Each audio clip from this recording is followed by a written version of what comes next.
Hi guys, today I want to talk about London equation and penetration of magnetic field. Before going to discuss about the London equation, first we are discussing about Maxwell's equations. The four Maxwell's equations are del dot E is equal to rho by epsilon 0, where rho is the surface charge density, del dot B is equal to 0, del cross E is equal to minus dou B by dou T, and del cross B is equal to mu 0 J plus mu 0 epsilon 0 dou E by dou T. In the fourth equation, it is clear that the current density J can produce a magnetic field and also the varying electric field can produce a magnetic field. When we are discussing about the superconductivity using Maxwell's equation, then there will be a contradiction. Look at the contradiction of Maxwell's equation. When T less than Tc, the resistivity of superconductor is equal to 0 or resistance is equal to 0. We know J is equal to, that is, the current density is equal to sigma into E, where sigma is the conductivity, that is sigma is equal to 1 by rho. So rho into J is equal to E. If rho is equal to 0, from this equation it is clear that the electric field is 0. That is, the value of electric field inside superconductor is 0. We know the third Maxwell equation, del cross E is equal to minus dou B by dou T. If E is equal to 0, then this equation becomes 0. From this equation it is clear that dou B by dou T is 0, then B should be a constant. But in the case of Meissner effect, when T less than Dc and H less than Hc, the magnetic field is 0. That is, there should be a contradiction. So we cannot tell the nature of superconductivity using Maxwell's equation, because in Maxwell's equation the magnetic field is constant when we deal it with in the case of superconductors, but in the case of Meissner effect the magnetic field is 0. So we use London equation. Now look at what is London equation. It is discovered in 1935 to explain the superconductivity and to eliminate the ambiguity arising in the Maxwell's equation. It is given by two London brothers, Fritz London and Heinz London. Both were German physicists. They assumed two types of electrons. The first one is normal electrons and the second one is super electrons. In normal electrons, the concentration of electrons is large when T greater than Tc. And for super electrons, the concentration of electrons is large when T less than Tc. Nn is the number of electrons per unit volume in the case of normal electrons, and Ns is the number of electrons per unit volume in the case of super electrons. When T less than Tc, Ns is very much greater than Nn, so we neglect Nn. If we consider the superconductor, when we are applying some electric field, there would be a current flow and there would be force on each charge, and the force would be F is equal to charge into electric field.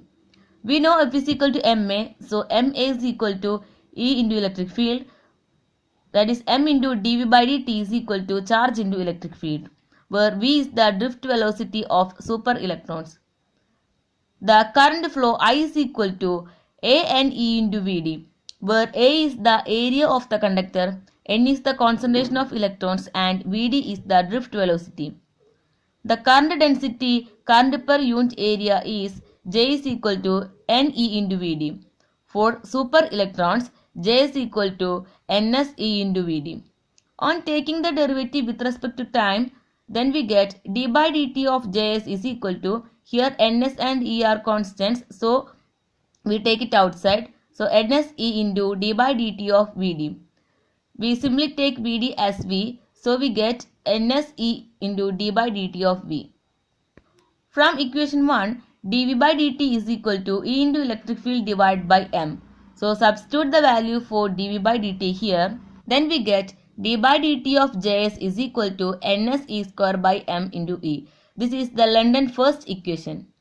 From this equation it is clear that when E is equal to 0, then Js is a constant. It means that If we are not applying electric field, yet there will be a current density. This type of current is known as persistent current.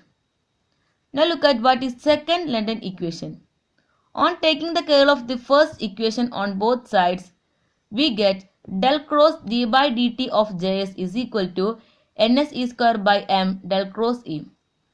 Take the derivative outside. D by dt of del cross Js is equal to ns e square by m. We know del cross E is minus dou b by dou t from Maxwell's equation. Now integrate the above equation with respect to time. Then we get del cross Js is equal to minus ns e square by m into b. This is London's second equation. From this equation it is clear that at b is equal to 0, Js is a constant. So by using London equation, we solved the contradiction. Now look at what is London penetration depth. Actually, in Meissner effect, the magnetic field is not completely zero. It is experimentally decays, that is, it is penetrate through the surface. London penetration depth is also explained by London brothers by using London equations and Maxwell's equations. We know the fourth Maxwell equation is del cross B is equal to mu 0 J plus mu 0 epsilon 0 dou E by dou T. For electrostatic case, del cross B is equal to mu 0 J. For superelectrons, del cross B is equal to mu 0 Js. On taking curl of this equation, we get del cross B is equal to mu 0 into del cross Js. By vector analysis, we know del cross B is del into del dot B minus del square B is equal to, substitute the value for del cross Js from London's second equation. So we get minus mu 0 ns e square by m into b. We know from Maxwell's equations del dot B is equal to 0. So the first term will be 0. Then we get del square B is equal to mu 0 ns e square by m into b. That is del square B minus mu 0 ns e square by m into b is equal to 0. If we consider one-dimensional equation, then that is we consider only x direction. So we get dou square b by dou x square minus mu 0 ns e square by m into b is equal to 0. Take this value as a constant 1 by lambda L square. So dou square b by dou x square minus 1 by lambda L square b is equal to 0. We assume the solution of this equation as b is equal to b0 into exponential of minus x by lambda L. We check it as this is the solution of this above differential equation. If b is equal to b0 into exponential of minus x by lambda L, dou b by dou x is equal to b0 into exponential of minus x by lambda L into minus 1 by lambda L. Then dou square b by dou x square is equal to b0 exponential of minus x by lambda L into 1 by lambda L square. This is b, so we substitute b by lambda L square. Substitute this value in the above equation. So we get b by lambda L square minus b by lambda L square is equal to 0. It means that b equal to b0 exponential of minus x by lambda L is the solution of equation A. The negative sign indicates that b is exponentially decaying.